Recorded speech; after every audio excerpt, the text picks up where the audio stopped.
Hey boys and girls, I just got back from NJCC, the New Jersey Collector Convention, and it's time to take a look at my haul. We're going to start off with the figures you see here.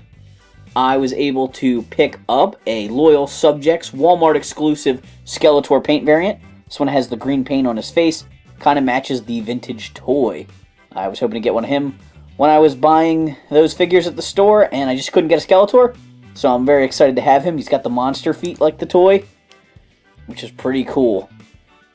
The Copperhead figure over here, I didn't actually pick up there, but I traded with a friend of mine, and I got him then, so if you are watching any of my G.I. Joe blind box videos from the Loyal Subjects, there's what Copperhead looks like.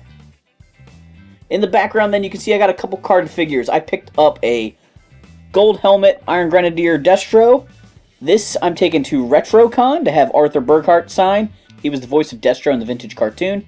They don't have a silver helmet Destro on a single card from the 25th anniversary, so this is the closest I could do.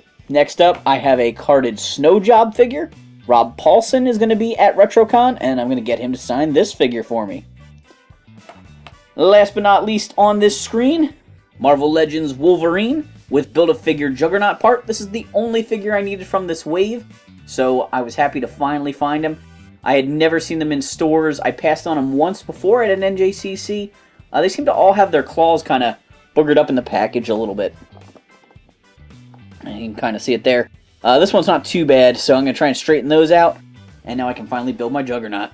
Next up, I got a complete Marshall Bravestarr. He's got his blaster, he's got his hat, he's got his vest, his little piece of, I forget what the rock is called, the gem they're after. And he's got his little blaster on the side there. His little action feature works for drawing his pistol. So I was pretty happy to find him. After doing the RetroCon commercial last year, playing around with Marshall Bravestarr and 3030, I've been wanting to pick up both of those figures. Marshall, why do I have to wait out here with these chumps? Hey. Well, 3030, I don't rightly know what their policy is on robo-horses, but it looks like everyone else left their four-legged friends outside. What if I go in on my hind legs? Well, Big Pard, let's not rock the stagecoach. Then I picked up a Real Ghostbusters Egon Spengler. He's complete. He's got his little ghost that can fit over his head. When I was a kid, I pretended that ghost was Slimer all the time. He's got his proton pack, and it's even got the stream on it there. Like many of these, they do have issues. Both pegs here are cracked, but they are attached. So it wasn't as good of a buy as I was kind of thinking it was. I didn't inspect it carefully enough. But now at least I do have him with his proton pack with the stream still attached. At least it displays well. I think that I will be ditching this Egon figure, though. He's kind of a little spotted there. I bought a box of G.I. Joe boxes. These aren't in great shape, but I didn't pay a whole lot for them, though, either. I really like the artwork on these old packages. The front has the paintings with G.I. Joe figures on them. The back has photographs of the playsets. If it's a possibility, I kind of would like to just cut the fronts off and maybe frame them. Do some sort of art decoration thing. I really like the ferret box here with Storm Shadow and Firefly on it.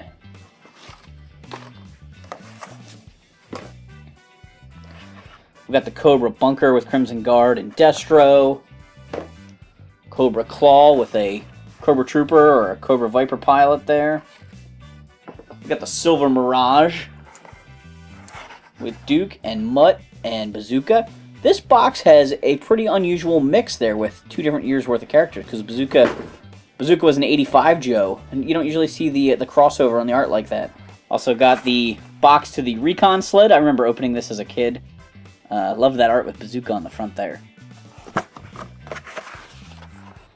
And actually inside the box was a easily lost piece, the little antenna from the top of the Recon Sled, so that was kind of a fun bonus. Here's the box to Serpentor's Chariot. Never had this new in the package as a kid. Owned it as a kid, though, from a yard sale. It's got his file card on the back, but it's kind of ripped up, which is unfortunate, because I might have just saved that. Love the black cape Serpentor wears in that package art. Here's another fun one, the Battlecopter with Heliviper. Too bad his file card's not on here, but that was packaged inside. But it's fun seeing that artwork. These 2 boxes are the real reason I bought that box. Here we've got Zartan's Swamp Skier, which is a fairly hard to find box. It's in pretty beat up shape, but I am very excited that it has his file card on the back. So if nothing else, I might keep just the file card. It's got a little tear there, but this is the extreme paranoid schizophrenic version of the file card. So I thought that was pretty sweet. And then over here, we've got the box to the Devilfish. Why do I want a Devilfish box so bad, you might ask? Well, it's the only vehicle to feature my favorite G.I. Joe in the package. Beachhead. Beachhead was on the box and in the commercial for this toy. And I just love him. The next toy I have here was a little bit of an impulse buy. I didn't really look it over very carefully. It was very cheap, so I don't feel bad. But this set is not really that great. This is Divatox Submarine from Power Rangers Turbo. It's a submarine vehicle, which was her command center, her base, the villain from Turbo. And it opens up to make a little play set. But the play set's not really the inside of her sub. It's got this goofy, like, marsh down here. And I guess this part's the inside of the sub. It's got these snakes that come out. They're attached to the periscope. And it came with a bunch of minifigures. Some came with this set originally, and some came with a Megazord set. So it's got these little monster guys, these purple monsters. There's a T-Rex here that I don't think goes to this set. This might be like a Mighty Max figure. And this ape, which I also don't think goes to this set. There's a little tiny vehicle here. These guys can fit on it, but again, I'm not really sure what the story is with that. Came with a little Divatox figure, and I didn't realize, but she is broken. She's missing a foot there. But I did actually just recently get one of these from my good friend Tony, who gave me some Power Ranger parts. So, at least I have a good Divatox. And then over here are the Rangers. These guys came with Megazord. Now, this is an in-space yellow and in-space black, but Carlos has a broken leg there. So they came from one set. These other guys are Turbo. They came with the Turbo Megazord that came out the same time as this sub. We've got pink, blue, red, and green. Green is missing his legs. And we have these two smaller go-kart vehicles from Turbo. So it's fun, but it's missing lots of fins and stuff's broken. So, you know, it wasn't as great of a purchase as I, just kind of got wrapped up in the moment. To continue with our theme of Power Rangers, which is probably the retro toy line I've been buying the most of lately. A lot of Power Ranger monsters. I think once I have all the monsters from, Mighty Morphin and Zeo, I guess I'll kind of be done with Power Rangers. As far as like hunting down figures, I'm not really collecting the retro Zords because I'd rather buy the modern legacy ones. But anyway, here's Slippery Shark. He is a Mighty Morphin Power Ranger villain. He fought with a boomerang in the show, but he comes with a goofy wrist-mounted gun, and he has a shark bite action feature. So he's kind of cool. Here we have Slotsky.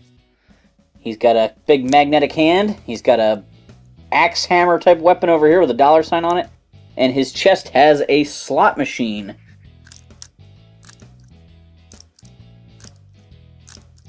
So it's kind of fun. The old-fashioned, wind-up looking robot. Next up, we've got Spider-Tron. I'm pretty sure I don't have him. I'm bad at keeping track of which monsters I have. He did come with his net accessory, and he has this cool feature.